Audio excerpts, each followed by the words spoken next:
What's up guys, my name is Andy. In this video, I'm gonna be upgrading my alternator from the standard, multi-wire or whatever you call that, where you've got several wires coming off the back and plugged into the alternator regulator and stuff like that. I'm gonna be swapping that out for a one-wire unit from PowerMaster.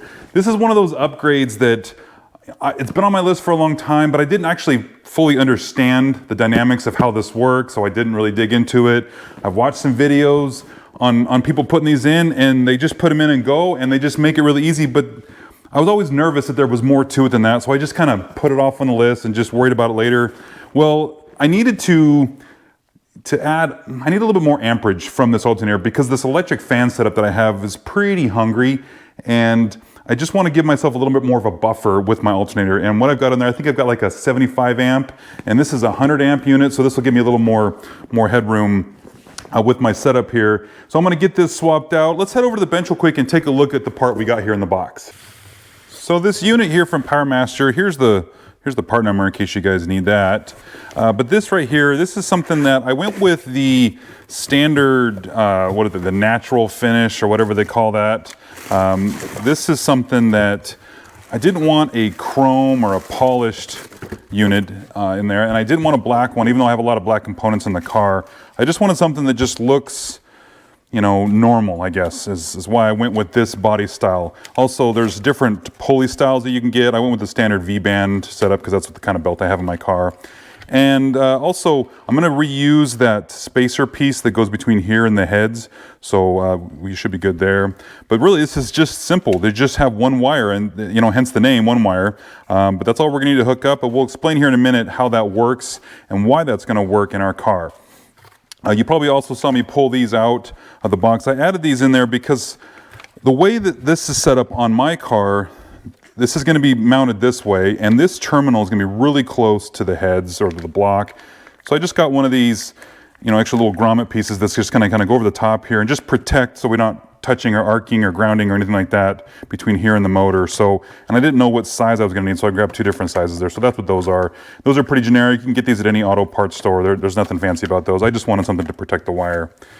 And then if you take a look here, we got some instructions on. Okay, so yeah, really just the one wire. I don't need to add the ground, and I'll show you in a minute too why we don't need to add the ground, but we just need the one wire going to the starter cylinder. In fact, this is the same cylinder that we have on our cars, which is fantastic. So it's going to be pretty simple, and we don't need to worry about that. So let's go ahead and start taking everything apart in the car and get her installed. Before we start this, it's a good idea to go ahead and disconnect the battery from your car, or if you've got a breaker like I have, you want to open it up. There we go. Now the car's essentially dead. You're good to go. So some of the things that we're going to look at here that we're not going to need anymore is, so this harness, it might be a little bit different on your car, but you'll probably have a harness of some sort that comes off of the back of the alternator from the various terminals that you use. And we're not going to need this harness anymore. What I'm going to do is I'm just going to unplug this plug right here, and I'll just tuck this wire off to the side for now. But this whole setup coming off the back alternator, we won't need anymore. And that was one of the things that I struggled with understanding how that works. They say it's a one wire, you plug it in, the new one's going to be internally regulated. But I didn't understand when people say just tape off the terminals, tape off the wires, what does that mean? And so in addition to taking this apart, again, we'll just disconnect those two plugs right there. We're also going to take the alternator regulator out. And on this side of the engine bay, this piece right here, we're not going to need anymore. Again, we can just disconnect the plug like so, and then just take this, unscrew this and pull this off to the side. I'm going to leave the harness for now. I won't need it anymore, but I'd like to actually redo the wiring harness for the car down the road. So there's no point in chewing all this up and taking all this stuff apart for now, because it's not hurting anything to leave it in place.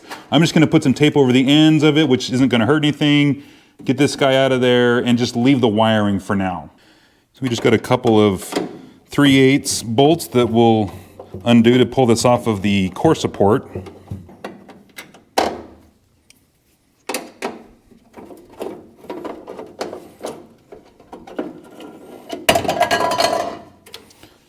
And this setup here, I'm just going to put it in a bag. Again, I'm not going to need this anymore, but you never know what happens down the road.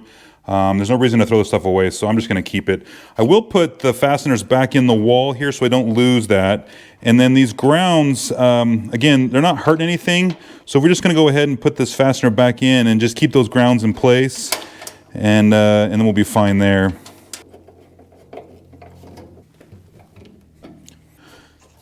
So what do we do with this piece here? This isn't going to do anything for us. This is not, you know, it's not going to be live. Although one of the wires does go into the firewall. And so one of these will be live when the car is on. But I'm just going to put some tape over this. And then I'm just going to tuck it in the corner here because we're not going to need it. And like I said, I don't want to remove it yet. So we'll just clean all this stuff up and get it tucked away. All right, so now back over here, let's just go ahead and disconnect this part. Again, just gonna tape this off and then just tuck this wire down below. And I'm trying to keep that kind of tucked wire look. I mean, it's not a full wire tuck like you see in some of those pro cars and stuff, but I just like to clean it up and just minimize what's going on. So this will all come off, and then I'm also gonna remove this ground and relocate it to a different spot down below, just so we don't have all these wires here. And then the wire coming off of the alternator, I'm going to run down below, and I've got my starter solenoid on the other side of the shock tower, so we'll reroute that wire coming off of the alternator over to the starter solenoid. Now we can get back to taking the alternator off. Go ahead and loosen up this adjustment bolt on the bottom here that puts the tension on the belt. Now loosen this guy up, and then we can go after this guy here.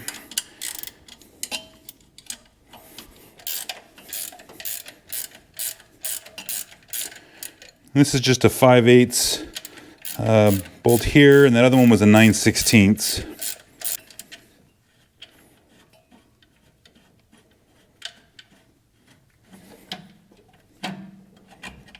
Again, then we're going to want to save this piece.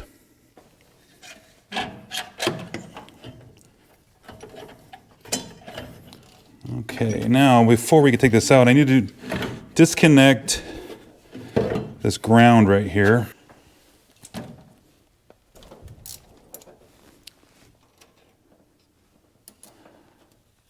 And I don't want this ground wire here on the alternator, but I do want this big ground wire. So we're going to go ahead and keep this in place and tighten this back up because we are going to keep that ground wire. It's a ground wire for the engine block. All right, now this guy can go ahead and come out. But I do want to relocate this end of the ground, so I'm going to go ahead and take it out of here and we'll put it down there somewhere.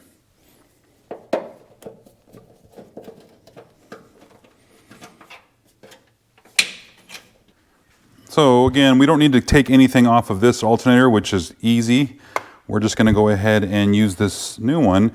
Now, I've got to point out you do need a heavy-duty cable that goes from here to the starter solenoid terminal. And I've got this, I believe actually it was a starter cable that I had from something else. So this is a pretty heavy duty cable. This is what we're going to use.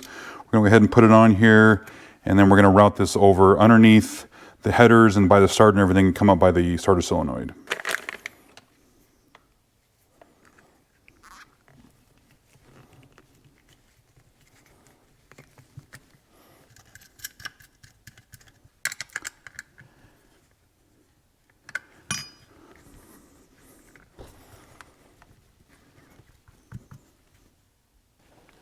All right, we'll route this guy down there, and then put this guy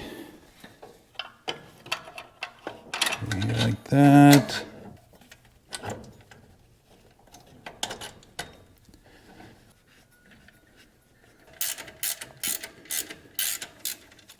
Okay, we don't want to make this all the way tight yet. We still want to be able to move this around. Get the belt put back on. Now we got to tighten this lower bolt. This is the one that sets the tension on the belt. So we're just going to get it snugged up, and then we'll put a little bit of tension on the belt and then tighten it up. I'm just going to put a little bit of a pry bar in here and just push off of, now we don't want to push too hard, but off the water pump here. Just use it as a leverage point and just kind of just push the alternator out just a little bit, and you'll feel the belt tighten up, and then we're going to want to tighten up this bolt down here. There we go. Remember what I was saying before about that terminal on the back of the alternator?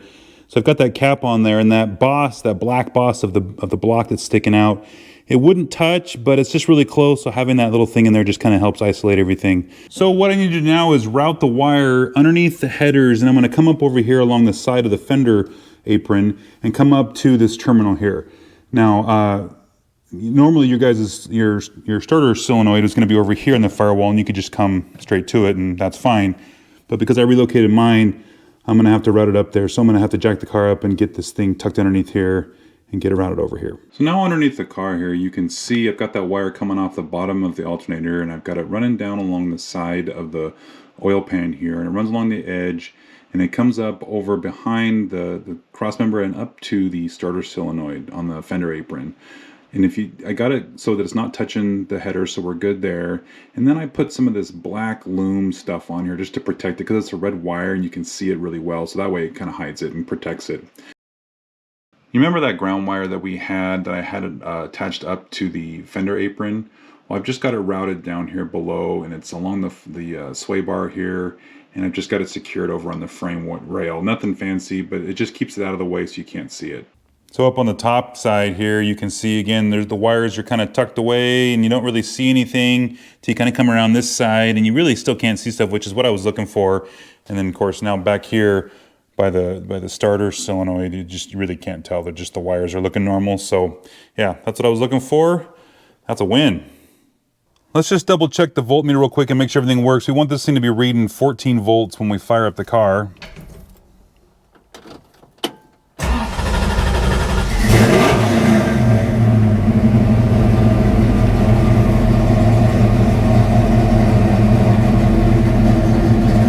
So guys, that's it. That's how you install a one-wire alternator on these classic Mustangs.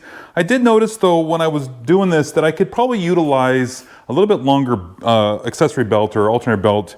And one of the things that will do for me is allow me to pivot that alternator out just a little bit farther away from the block and get that terminal on the back a little bit farther away and make things a little bit better fitting. So I don't have to be, I'm so conscious of and thinking about that terminal on the back touching the block. So I've got that little boot on there, and I don't want to have any problems with that. I'm probably going to be fine. I'm just, overthinking it. So other than that, everything else is good. Everything else is tucked up, wired to go, ready to go. And this is easy. It was a lot easier than I thought it would be. It was something that I probably should have done quite a while back when I bought that other alternator. I should have just got this one and been done with it. So anyways, all right guys, if you liked the video, give me a thumbs up. And if you subscribe, I appreciate it because it helps my channel out. And I'll see you in the next one.